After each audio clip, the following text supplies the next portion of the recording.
우리 그리스도인들에게 있어서 교회란 삶에서 어떤 의미가 있습니까? 여러분은 우리 진주중앙교회가 여러분의 삶에서 어떤 의미가 있습니까? 그리스도인들에게 있어서 교회는 어떻게 보면 삶의 중심이라고 볼 수 있지요. 저는 이제 목회자로서 살아가면서 하나님께서 부르시는 그 길을 따라서 교회를 섬겨 또 여러 교회를 섬기기도 했습니다만, 사실은 한 지역에 터잡고 살면서 교회를 옮기는 일, 다른 교회를 출석하는 일은 이사나 여러 가지 상황들에 의해서 간혹 생기기도 하지만, 어떻게 보면 참 쉽지만은 않습니다. 그런데 그 교회, 내 삶의 중심인 그 교회가 말 그대로 내 삶의 중심인데, 그 교회는 바로 하나님께서 우리에게 주신 가장 선물 중에 하나, 귀한 선물 중에 하나입니다. 그러니까 가정도 참 귀한 선물이지요. 그리고 직장도 귀한 선물이고 나라도 참 귀한 선물이지만, 교회는 그 중에서도 더 중요한 그런 선물입니다. 그래서 시편 84편 4절에서 이 시편 기자는 이렇게 고백합니다. 주의 집에 사는 자들은 복이 있나니 그들이 항상 주를 찬송하리이다. 여러분, 교회는 어떤 곳입니까? 흔히들 얘기하는 만민이 기도하는 집이기도 하고, 구원의 방주이기도 하고, 또 하나님께 예배하는 그런 곳이기도 하지요. 때로는 죄와 병을 치료하는 병원이기도 합니다. 교회는 은혜와 또 축복의 창고이고 어머니의 품과도 같은 곳입니다. 교회는 피로 사신 하나님의 집이지요. 그리고 그리스도의 몸입니다. 교회는 성령의 전이기도 합니다. 그리고 교회는 세상의 빛과 소금입니다. 그리고 교회는 천국의 지점입니다. 뿐만 아니라 교회는 만남의 장소이기도 하지요. 이렇게 다양하게 교회를 우리가 정의할 수 있는데, 오늘부터 몇 주간에 걸쳐서 이 교회란 어떤 곳인가에 대해서 여러분과 함께 은혜를 나누고자 합니다. 만남이 없는 인생은 사막과도 같습니다. 인간은 사회적 동물이기 때문에 혼자서 뭔가를 할 수 없습니다. 저도 제 개인적인 성격 자체가 누구를 막 찾아가서 만나고 교제하고 이런 성격이 별로 아니기 때문에, 특히 달인 목회를 하기 전까지는 교회에는 늘 다른 부교육자들이 같이 있었고 늘 성도들과 일주일 내내 마주하는 그런 상황에 처해 있었는데, 달인 목회를 하고 또 제가 부임하고 몇 달 지나지 않아서 이 코로나 팬데믹 상황이 처해지면서 사람들을 만날 수 없게 되고 그런 가운데 있었잖아요. 그러면서 저는 제 성격도 그래서 나름대로 혼자서 하나님과 깊은 교제를 하면서 은혜를 누리기도 했습니다만, 그것도 한계가 있죠. 나중에 자연스럽게 주변의 지방의 목사님들, 선후배 목사님들하고 이렇게 교제하면서 그들을 만나면서 제가 위로를 받고 또 새로운 힘을 얻고 또 목회에 또 여러 가지 지혜를 얻는 그런 유익이 있는 것을 깨닫고 제 지론이 바뀌었습니다. 그러니까 제가 웬만하면 거절하고 그냥 제가 다른 약속이 있습니다라고 그냥 사양하는 게 많았는데, 이제는 제가 일부러 찾아가서 만나지는 않지만 누군가가 저를 불러주는 곳에서는 웬만하면 가야 되겠다라는 그런 마음이 들었습니다. 그러니까 만남이 없을 때 우리의 인생은 심지어 시들어 죽을 수도 있습니다. 그래서 고독사하고 홀로 흔히 학생들 사이에서는 왕따, 집단 따돌림 하면서 그런 공동체에 속하지 못하면서 어려움을 겪는 경우가 많이 있죠. 만남이 없는 인생은 고독하고 불행하기 때문입니다. 만남이 없을 때, 그런데 인생에서 이 가장 중요한 만남이 있는 곳이 바로 교회입니다. 교회는 먼저 하나님을 만나는 장소잖아요. 그리고 성도들, 코이노니아 공동체를 만나는 그런 장소이기 때문입니다. 먼저 교회는 하나님을 만나는 장소이지요. 하나님은 우리의 인생을 행복하게 만들어 주시기 위해서 만남의 장소를 마련해 주셨습니다. 사막에서 오아시스를 만나듯 광야와 같은 세상에서 이 교회를 만나게 해주셨습니다. 그러니까 하나님께서 시내산에서 모세로 하여금 성막을 만들게 하셨는데 성막이 바로 만남의 장소였습니다. 성막의 중심에는 이 법궤와 속죄소가 있었습니다. 하나님께서 그곳에서 바로 이스라엘 백성들을 만나겠다라고 말씀하셨는데 오늘 본문 22절입니다. 거기서 내가 너와 만나고 내가 이스라엘 자손을 위하여 내게 명할 모든 일을 내게 이르리라. 그러니까 성막은 교회의 모형입니다. 그래서 교회는 하나님을 만나는 곳이고 하나님의 말씀을 듣는 곳입니다. 그러니까 10절, 11절을 보면 법궤를 만들 재료에 대해서 말씀하고 있는데 법궤는 조각목으로 만들어졌고 그 안팎을 정금으로 쌌습니다. 여기서 조각목은 아카시아 나무의 일종으로 그 나무 자체가 가늘고 옹이가 많아서 사람들에게는 이 천한 취급을 받았습니다. 하지만 이 나무는 가볍고 잘 썩지 않는 특성이 있어서 법궤를 만들기에 적합했다라고 볼 수도 있습니다.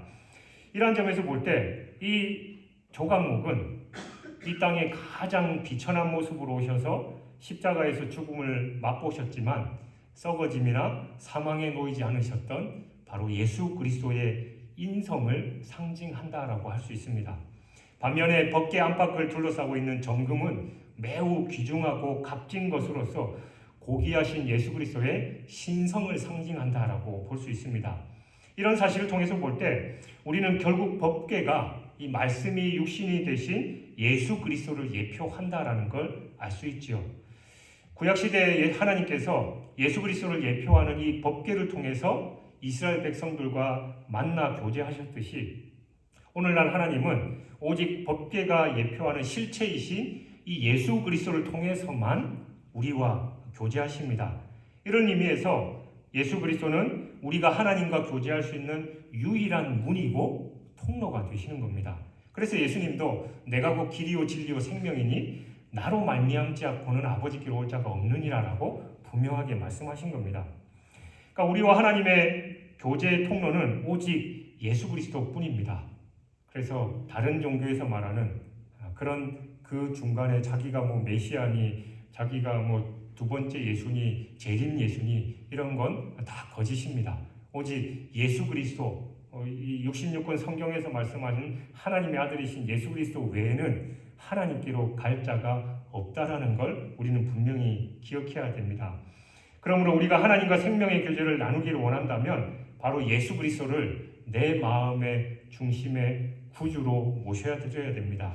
그분은 지금 우리의 마음문 밖에 서서 늘 두드리고 계십니다.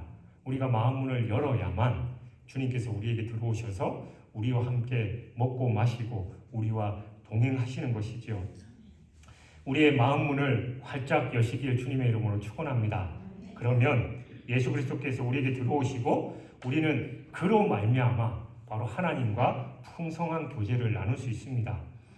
그리고 11절을 보면 하나님께서 친히 기록하여 주신 증거판을 넣어둘 법궤를 만들 때 먼저 조각목으로 만든 다음에 안팎을 금으로 싸게 하셨습니다. 법궤를 만들 때 그 안팎을 금으로 싸서 그 속에 하나님의 말씀이 기록된 증거판을 넣었는데 바로 이건 하나님의 말씀이 이 세상에서 가장 귀하게 여기는 금보다 더 귀하다는 것을 상징하는 겁니다. 하나님의 백성에게 있어서 하나님의 말씀은 금이나 은이나 그 어떤 것보다도 귀합니다. 그래서 시편 19편 9절 10절은 여호와의 규례는 확실하여 다 의로우니 금 곧 많은 정금보다 더 사모할 것이다 라고 분명하게 말씀하고 있고 잠언 8장 10절 이하에도 여호와의 규례와 그것을 아는 지식은 금이나 정금보다 나으며 소득으로 얻는 천은보다 낫다라고 그렇게 고백하고 있습니다. 그러니까 하나님의 말씀은 죽은 영혼의 생명을 살리는 법이며 구원의 법이기 때문에 우리가 눈에 보이는 귀하게 여기는 금보다 더 귀하다라고 말씀하는 겁니다. 금은 이 세상이 지나가면 잠시 동안 있을 거고 금방 또 없어집니다. 요즘 세계 정세가 경제가 불안해서 달러 값도 막 올라가고 어쩔 때는 달러의 가치가 떨어지면 이 현물 자산인 금값이 막 오르잖아요. 근데 금값도 오르락내리락 합니다. 뿐만 아니라 우리가 이 세상을 떠날 때 그 금덩어리 싸갖고 갈 수도 없기 때문에 금은 유한할 뿐입니다. 그러나 죽은 영혼을 살리고 구원을 얻게 하는 주님의 말씀의 가치는 영원한 겁니다. 그러므로 우리는 하나님의 말씀을 깨닫고 무엇보다도 하나님의 말씀을 사모해야 합니다. 물론 황금만능주의와 배금주의 사상이 팽배해져 있는 오늘날 하나님의 말씀을 금으로 대표되는 이 세상의 재물보다 귀하게 여긴다라고 말은 하지만 실질적으로 그렇게 여기기는 쉽지 않습니다. 그래서 많은 성도들이 하나님의 말씀과 세상의 재물 사이에서 갈등하면서 쉽게 넘어지곤 합니다. 예수님께 찾아왔던 부자 청년도 그 갈등 속에서 결국은 실패했지요. 자기가 율법을 다 지키고 했지만 그 재산을 팔고 주님을 따르라는 그 말은 도무지 순종할 수 없었습니다. 이 모두가 하나님의 말씀의 가치를 모르기 때문입니다. 정녕 우리는 하나님의 말씀의 가치를 온전히 깨달아서 심지어 내 금, 은을 다 팔아서라도 그 말씀을 얻는 일에 힘써야 될 줄 믿습니다. 그리고 12절에서 15절을 보면 금고리 넷을 만들어서 법궤 네 발에 달고 또 조각목으로 채를 만들어 그 고리에 꿰게 했습니다. 이처럼 법궤 고리와 또 채를 만든 건 물론 이 법궤 운반을 편리하게 하기 위한 것이었지만 여기에는 더 깊은 의미가 있습니다. 그건 사람들이 이 법궤를 함부로 만지지 못하게 하기 위함입니다. 사실 법궤는 하나님의 임재의 상징으로 그 사람이 법궤를 만지는 것은 하나님의 거룩하심을 침해하는 것과 마찬가지입니다. 그리고 하나님의 거룩하심을 침해할 때 그 결과는 다른 게 아니라 죽음입니다. 우리는 이를 블레셋 사람들이 하나님의 법궤를 그들의 신당에 두었을 때 하나님께서 블레셋 사람들에게 징계하신 사실을 알고 또 다윗이 기럇 여아림에 있던 법궤를 다윗성으로 옮길 당시에 수레에서 법궤가 덜렁덜렁 하다가 떨어질 것 같으니까 우사가 얼른 하나님의 법궤 손으로 만졌지만 만진 즉시 죽게 된 사실을 통해서 우리는 잘 알 수 있습니다. 그래서 하나님은 고리와 채를 만들어서 사람이 법궤를 손으로 만지지 않고 운반할 수 있도록 하신 것이지요. 하나님은 인간이 감히 범접할 수 없을 정도로 거룩하신 분이십니다. 그래서 하나님은 인간이 당신의 거룩하심을 침해하는 때는 지체하지 않고 진노하시고 심판하시는 분이십니다. 그러므로 우리는 우리의 생활 가운데 고의적으로 혹은 부주의해서 죄를 범함으로 하나님의 거룩하심을 침해하는 일이 없도록 늘 주의해야 하는 겁니다. 그래서 예전에 꼭 대표기도 하시는 분들 그 문구 중에 빠지지 않는 문구가 있었죠. 하나님, 알고 지은 죄 모르고 지은 죄 용서하여 주십시오. 그게 참 의미 있는 기도입니다. 우리가 하나님의 거룩하심을 침해하면서 알면서 했던 죄뿐만이 아니라 우리가 모르고 하는 경우도 분명히 있잖아요. 그런 부분에서 우리가 경계하면서 늘 하나님 앞에 기도하고 회개하는 게 필요하다는 것이죠. 우리 주변에는 항상 죄의 유혹이 도사리고 있습니다. 그래서 조금만 방심하면 우리는 죄를 범할 가능성이 있습니다. 그리고 내가 하나님의 말씀 안에 거한다 하지만 내 생각과 내 방식 또 내 착각 속에 거할 때가 참 많이 있는 걸 우리는 잘 기억해야 됩니다. 그래서 요즘 들어서 제가 성경을 다시 이렇게 새벽에 묵상하면서 갑자기 그런 기도가 되더라고요.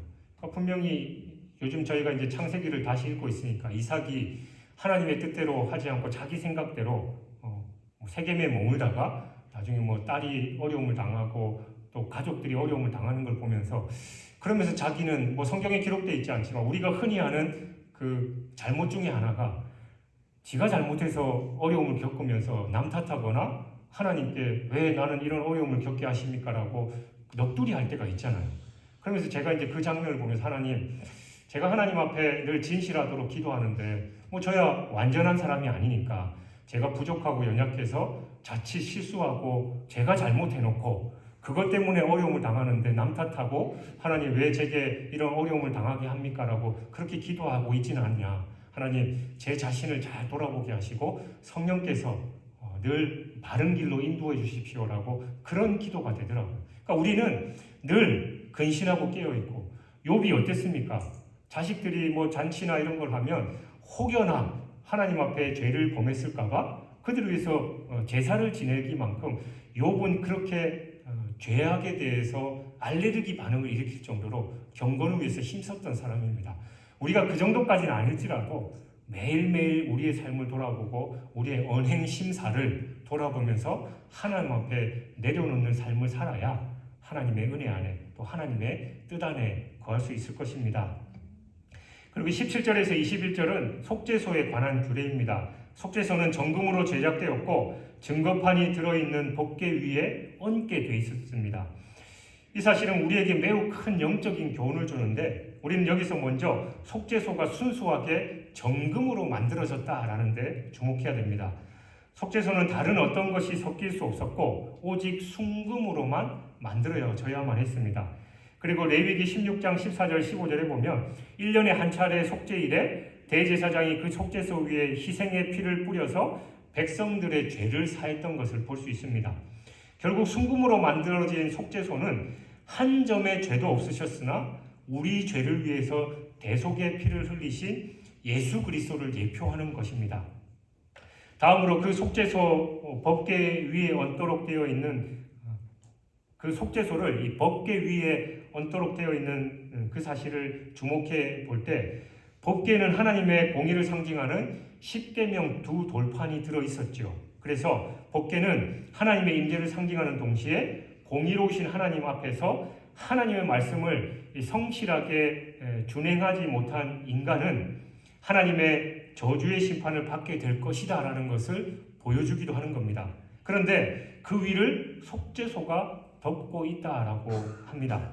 속죄소의 그 의미 자체가 덮는다, 자비의 자리 이런 뜻인데 그러니까 공의로운 하나님의 법이 들어있는 법궤 위를 하나님의 자비를 상징하는 속죄소가 덮고 있는 거예요. 그러니까 이게 뭘 의미하냐?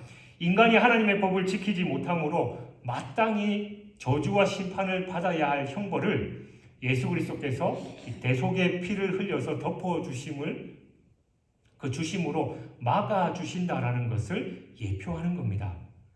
우리는 다 하나님의 저주를 받고 영원히 멸망받아 마땅하지만 하나님은 하나님의 이 자비하심은 예수 그리스도를 이 세상에 보내셔서 피 흘려 죽게 하심으로써 우리에게 임할 하나님의 저주의 심판을 막아주신 것입니다. 하나님의 공의의 법 앞에서 스스로의 행위로 생명을 보존할 자는 이 세상에 아무도 없습니다.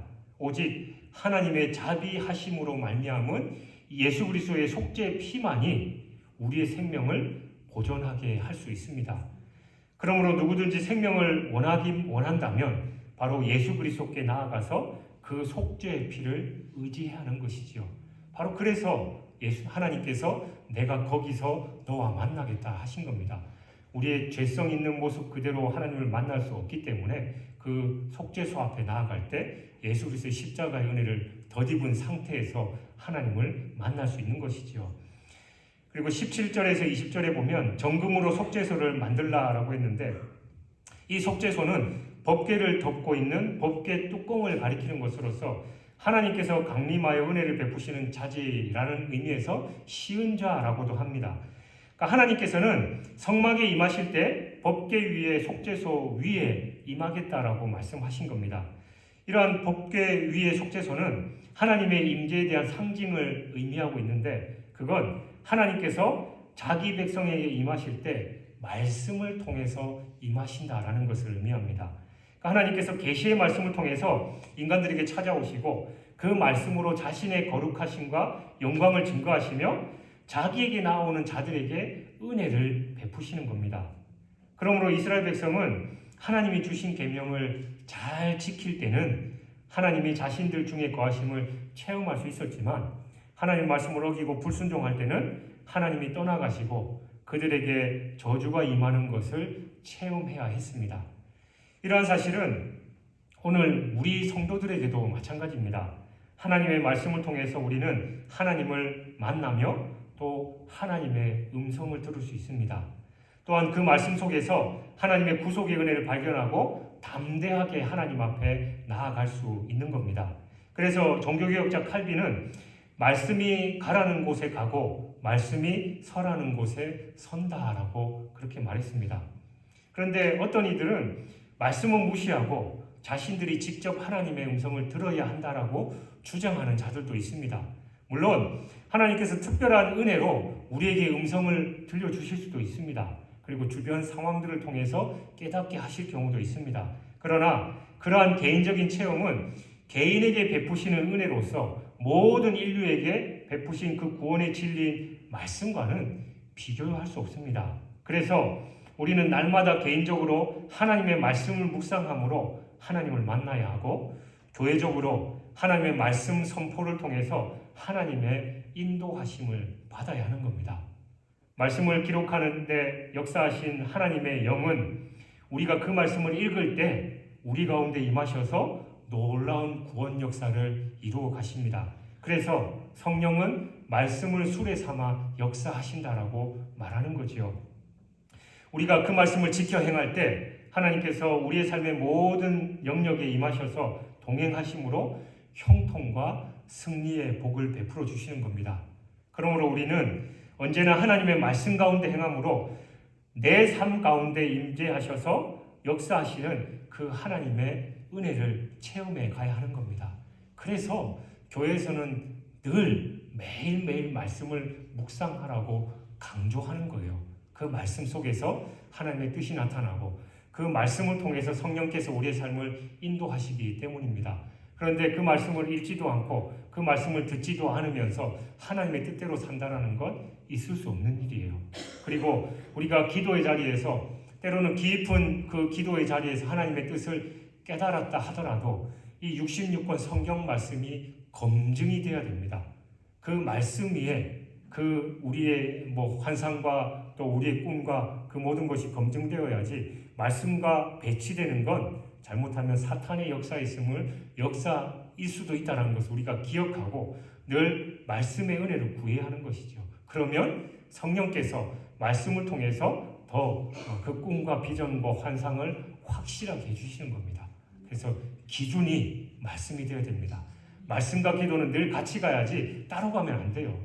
어쩔 땐 말씀을 강조하니까 또 성경을 수십 독 읽고 또 성경 공부도 하고 그래서 나름대로 지식적으로 성경을 많이 아는데 성령의 조명하심에 의해서가 아니라 자기 지식으로 머리에 많이 들어있어서 남을 말씀으로 판단하고 말씀으로 정죄하고 그 삶도 분명히 잘못됐습니다. 두 말씀과 기도가 균형이 이루어져야만 바른 신앙생활입니다. 그래서 말씀과 기도 안에서 늘 하나님의 은혜를 누리고 또 하나님의 인도하심을 받는 저와 여러분 되시길 주님의 이름으로 축원합니다.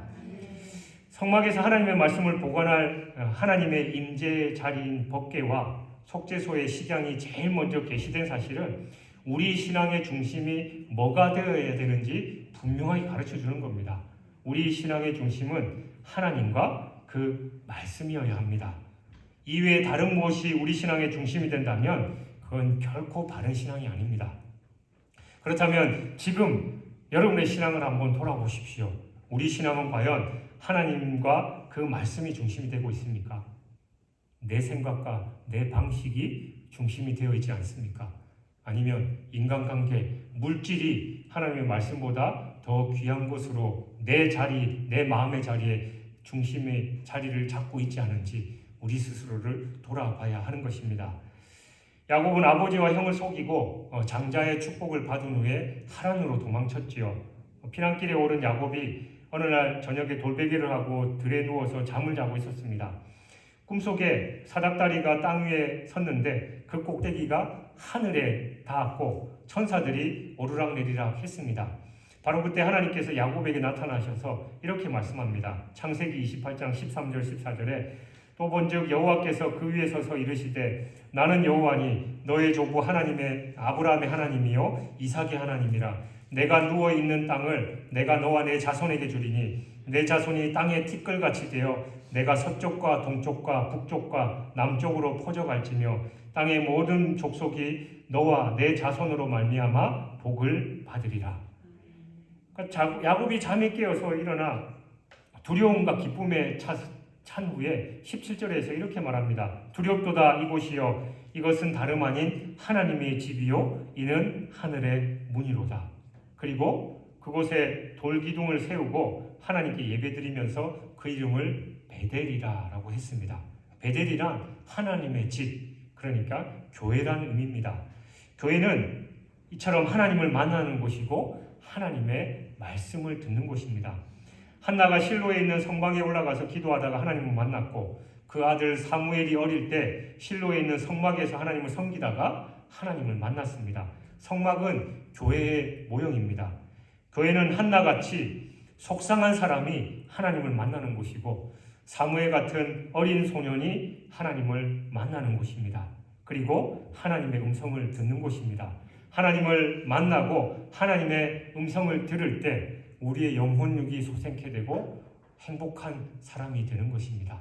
여러분 속상하고 힘들고 어려운 일, 또 가정에 어려운 일이 당할 때 여러분은 어디에 가십니까? 바른 신앙이 있는 사람은 바로 이 하나님의 집, 예배의 자리에 옵니다. 그럴 때 하나님을 만나고 회복될 수 있어요. 딴 데 나가서 방황해 보십시오. 백날 첫날 돌아다니고 또 다른 사람 의지해봐야 해법은 없습니다. 오직 하나님 앞에 나와야만 해결받을 수 있습니다. 솔로몬이 예루살렘 성전을 지은 다음 헌당 예배를 드렸죠. 그날 밤 하나님께서 솔로몬에게 나타나셔서 말씀합니다. 역대하 7장 12절에서 15절 말씀. 밤에 여호와께서 솔로몬에게 나타나사 그에게 이르시되 내가 이미 내 기도를 듣고 이곳을 택하여 내게 제사하는 성전을 삼았으니 혹 내가 하늘을 닫고 비를 내리지 아니하거나 혹 메뚜기들에게 토산을 먹게 하거나 혹 전염병이 내 백성 가운데 유행하게 할 때 내 이름으로 일컫는 내 백성이 그들의 악한 길에서 떠나 스스로 낮추고 기도하여 내 얼굴을 찾으면 내가 하늘에서 듣고 그들의 죄를 사하고 그들의 땅을 고칠지라. 이제 이곳에서 하는 기도에 내가 눈을 들고 귀를 기울이리니. 여러분 교회는 하나님 우리를 만나는 곳이고 우리에게 말씀하시는 곳입니다. 그래서 교회 공동체가 중요한 거예요. 하나님께서 특별히 이 교회를 특별하게 정하셨고 그곳에서 내가 너와 만나고 너에게 말씀하겠다라고 하셨기 때문입니다. 누가복음 18장에 죄인인 세리 한 사람이 등장하지요. 그가 기도하러 성전에 올라갔습니다. 그러나 그는 자기가 죄가 너무 많은 사람인 것을 알기 때문에 성전 앞으로 나아가지 못하고 성전 뒤에 서서 멀리 서서 그냥 눈을 들어 하늘을 우러러 보지도 못하고 가슴 치면서 이렇게 기도합니다. 하나님이여 불쌍히 여기옵소서 나는 죄인이로소이다. 그런데 하나님께서 그의 기도를 들어주시고 그를 만나주셨습니다. 그리고 그 기도에 응답해 주셨습니다. 죄인인 세리가 의인의 칭호를 받고 내려가게 된 것입니다. 교회는 죄인이 하나님을 만나는 곳입니다. 하나님의 음성을 듣는 곳입니다. 꼭 전도하다 보면 나는 지은 죄가 많아서 교회 못 갑니다라고 하는 사람들이 종종 있는데 그랬기 때문에 교회 와야 돼요. 흔히 하잖아. 그런 얘기 하잖아. 때 있는 사람이 목욕탕 가서 때 밀지 때 없는데 왜 목욕탕을 갑니까? 그러니까 죄 있는 사람들이 모이는 곳이 바로 교회입니다. 그리고 어떤 사람은 이제 비아냥거리면서 교회 다니는 사람들이 더 엉망진창이고 교회 다니는 사람 세상 사람들보다 더 못하더만 그런 얘기를 하면 저는 늘 그런 얘기를 합니다. 교회 다니니까 그 정도지 교회 안 다녔으면 당신은 뼈도 못 추릴 겁니다. 이제 그런 얘기를 하는데 우리가 부족하고 왜냐하면 죄가 많으니까 교회 와서 그나마 저나 여러분이 요 정도 됐지 교회 안 다녔으면 어쨌을 겁니까? 지금 뭐 밖에서 무슨 짓을 하고 돌아다닐지 모르는 그런 존재들인데 교회 와서 하나님을 만나고 그나마 하나님의 은혜를 덧입었으니까 우리가 요 정도라는 사실을 우리는 기억해야 됩니다. 사마리아 여인 하나가 수가성 야곱의 우물가에서 예수님을 만났습니다. 이삭과 야곱의 우물은 교회의 모형들이었습니다. 야곱의 우물가에서 예수님을 만난 사마리아 여인은 그 운명이 완전히 바뀌어졌고 그의 불행이 행복으로 바뀌어졌습니다. 그는 오히려 수가성의 복음을 전하는 전도의 선구자가 되었고 그곳에 교회를 세우는 교회의 반석이 되었습니다. 여러분 인생의 모든 축복과 행복은 바로 하나님을 만나는 것에서부터 옵니다. 하나님만 만나면 모든 게 끝입니다. 우리 지난주일 찬양 집회 때 하나님을 만나면 끝난 것입니다. 찬양했잖아요. 그런데 하나님을 만나기 위해서는 성막에 올라가든지 베델로 올라가든지 성전으로 올라가야 됩니다. 근데 지금은 성막도 없고 베델도 없고 옛날 그 성전도 없습니다. 성전과 베델과 성전은 오늘날 교회를 가리키는 교회의 모형들이었습니다.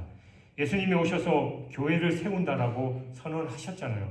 내가 이 반석 위에 내 교회를 세우리니. 그러므로 지금 우리가 하나님을 만나려면 교회에 나와야 합니다. 교회는 하나님이 세우신 집이고 예수님이 세우신 집입니다. 교회는 사람들이 하나님을 만나게 하려고 하나님께서 세상에 세우신 그런 집입니다. 하나님은 무소부재하시지만 특별히 교회를 만남의 장소로 정하신 거예요.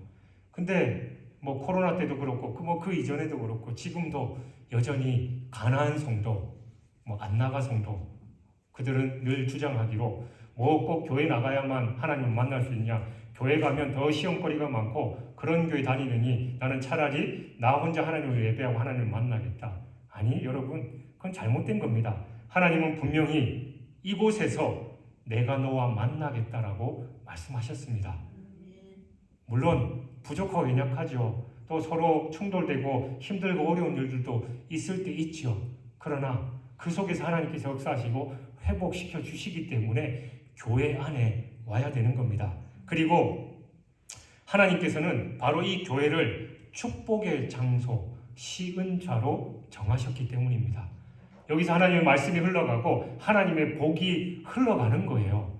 그래서 이 교회를 통해서 우리가 하나님을 만날 뿐만이 아니라 하나님이 주시는 은혜와 복을 누리는 겁니다.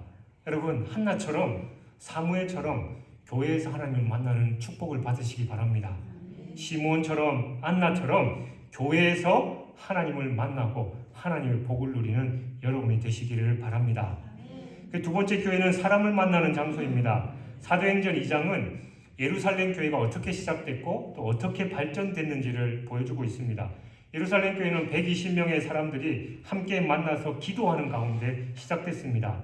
그리고 예루살렘에 모여든 3,000여 명의 여러 종류의 사람들이 함께 만나서 사도의 가르침을 받고 함께 교제하고 함께 봉사하면서 교회가 발전했습니다. 예루살렘 교회 3,000여 명의 신자들이 서로 만나서 교제한 모습이 바로 사도행전 2장 42절 이하에 기록되어 있잖아요.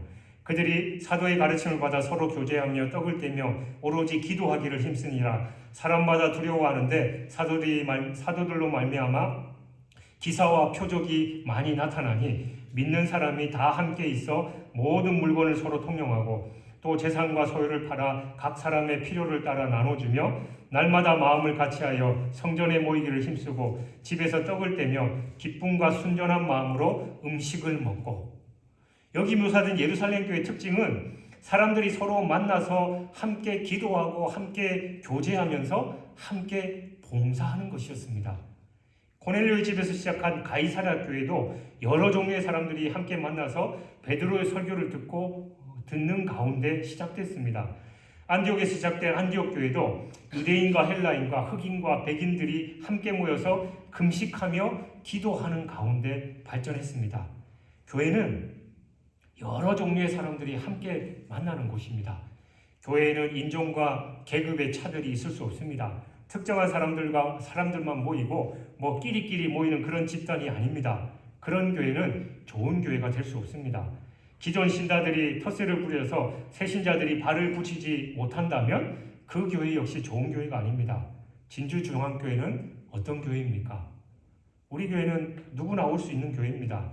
경상도 사람, 전라도 사람, 남한 사람, 북한 사람, 충청도 사람, 서울 사람 누구나 다 올 수 있는 교회가 우리 교회여야 합니다.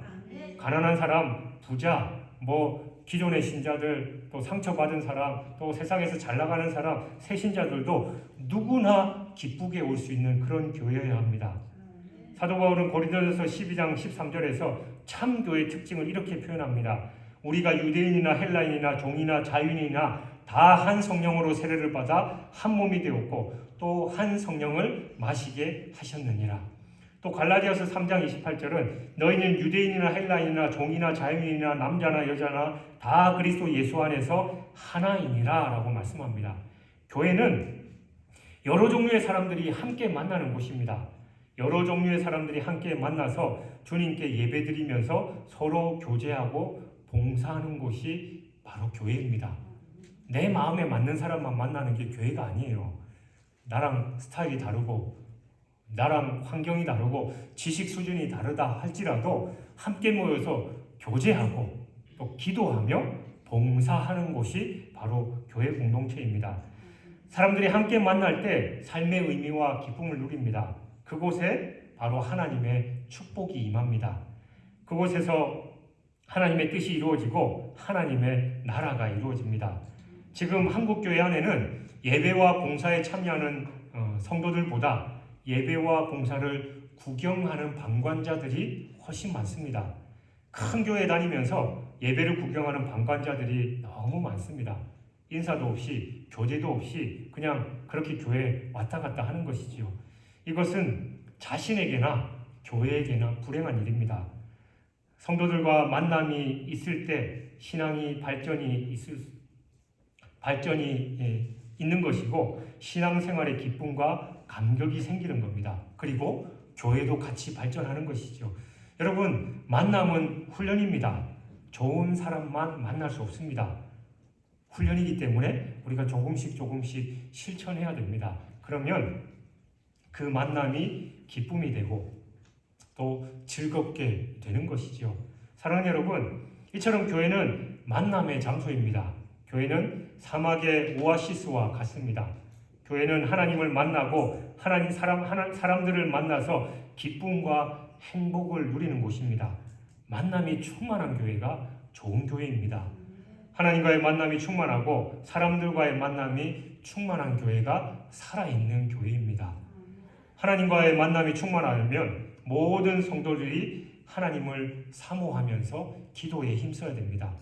시편 145편 18절에 보면 여호와께서는 강구하는 모든 자 곧 진실하게 강구하는 모든 자에게 가까이 하시느니라. 하나님을 구하면 우리를 만나주시는 분이에요. 너희가 진심으로 나를 찾고 찾으면 나를 만나리라 라고 말씀하셨습니다. 뿐만 아니라 사람들과의 만남이 충만하려면 사람들과 모이기를 힘써야 됩니다. 사람들과 교제하기를 힘써야 합니다. 사람들과 함께 봉사하기를 힘써야 합니다. 사도행전 그 초대교회의 모습이 서로 교제하기를 힘쓰니라 라고 했잖아요. 성전에 모이기를 힘쓰니라 라고 했잖아요. 성도들의 쓸 것을 공급하며 손 대접하기를 힘쓰니라 라고 말씀했잖아요. 여러분, 성도들과의 만남과 교제를 힘써야 만남이 충만한 교회가 됩니다. 힘쓰지 않는데 무슨 일이 그냥 저절로 되겠습니까?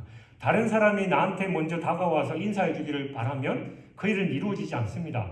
내가 먼저 다가가서 인사하기를 힘써야 그 만남이 이루어지는 겁니다.